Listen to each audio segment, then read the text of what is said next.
حضرت جریر بن عبداللہ یہ یمن کے شہزادے تھے، آخری حج پہ مسلمان ہوئے.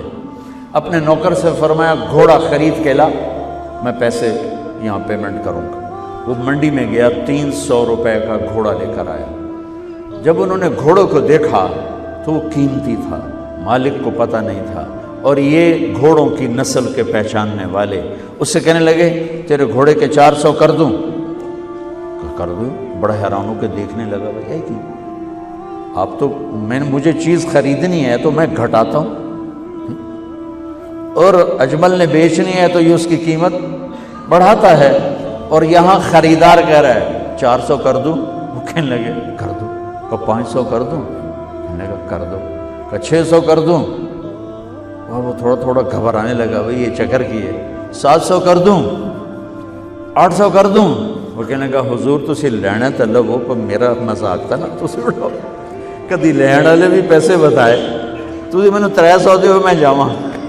کہنے کہ اس کو 800 دے دو اور گھوڑا باندھ دو. وہ حیران خوشی سے چھلانگے مارتا ہوا گیا. تو جب وہ چلا گیا تو نوکر نے پوچھا میں جب 300 میں سودا کر کے آیا تھا تو 500 کس خوشی میں بڑھائے؟ فرمایا میرے بھائی اس کے گھوڑے کی قیمت 800 تھی، 300 نہیں تھی، اور میں نے نبی کے ہاتھوں میں ہاتھ دے کے یہ وعدہ کیا تھا زندگی بھر کسی کو دھوکہ نہیں دوں گا، سب کی خیر خواہی چاہوں. تو بھائیو میرے اداروں میں کس ٹیلنٹ کی کمی نہیں، صلاحیتوں کی کمی نہیں، دیانت کی کمی ہے، قوت عمل کی کمی نہیں، سچائی کی کمی ہے.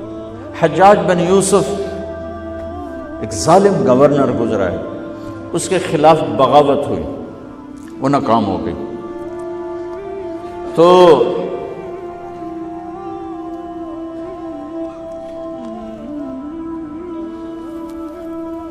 کوفہ میں ایک بزرگ رہتے تھے، ان کے بیٹے اس بغاوت میں شریک تھے. وہ چھپتے چھپاتے کئی سال کے بعد واپس آتے. ابن خراش ان کا نام تھا. ان کی سچائی مشہور تھی کہ ابن خراش جھوٹ نہیں بولتا. حجاج کو پتہ چل گیا CID سے کہ آ گئے، تو اس نے کہا آج ابن خراش کا امتحان ہوگا.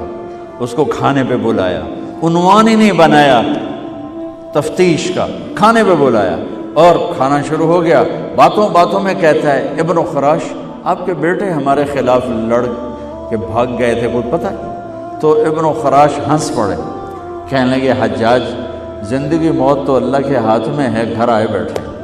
تو اس نے کہا تیری سچائی کو سلام کرتا ہوں، اگر تو جھوٹ بولتا یہیں تیرا سر اتارتا، پھر تیرے بیٹوں کا جاؤ سلام ہے تیری سچائی کو، تیرے بیٹے تجھے مبارک ہوں، مسلمان جھوٹ نہیں بولتا. میرے نبی سے پوچھا گیا یا رسول اللہ کیا مسلمان بزدل ہو سکتا؟ کہا کیا مسلمان بخیل ہو سکتا؟ انہوں نے کہا. پھر پوچھا گیا جھوٹ بول سکتا؟ کہا نہیں جھوٹ نہیں بول سکتا. تو دو باتیں حدیث پاک کی، صدق و حدیث، حفظ و امانت، یہ دو باتیں زندہ ہو جائیں تمہارے سارے ادارے زندہ ہو جائیں. ہم نقصان سے نکل کر نفع میں آ جائیں گے، نفع میں آ کر اوروں کو دینے والے بن جائیں گے.